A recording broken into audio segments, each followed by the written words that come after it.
अस्सलाम वालेकुम प्यारे बच्चों, उम्मीद करती हूँ आप सब खैरियत से होंगे। चलें सब बच्चे अपना उर्दू कायदा खोलें। आज हम पढ़ने जा रहे हैं सफ़ा नंबर 12। सफ़ा नंबर 12 में हमारा मौजू था ज़बर।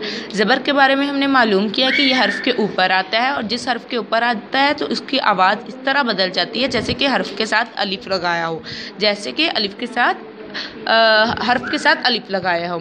हमने इसकी कुछ हर्फ़ के ऊपर लगा के इसकी पढ़ाई की थी। आज हम आगे पढ़ते हैं, चले आए। आज हम कुछ ज़बर के साथ मिलाकर हरफ को कुछ अल्फाज बनाने की कोशिश करते हैं।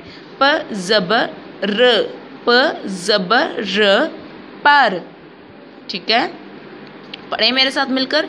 प ज़बर र पर, प ज़बर र पर। जिस हरफ के ऊपर ज़रब होगा, ज़बर होगा, ज़रब नहीं सॉरी ज़बर होगा, उस हरफ के बाद आपने ज़बर को बोलना है। जैसे प के ऊपर ज़बर है, प ज़बर र पर, प ज़बर र पर।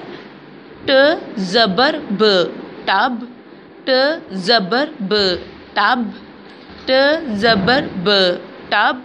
मेरे साथ साथ पढ़ें सब बच्चे।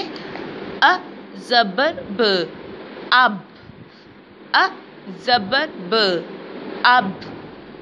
र ज़बर ब रब, र ज़बर ब रब। र ज़बर ट रट, र ज़बर ट रट, र ज़बर ट रट।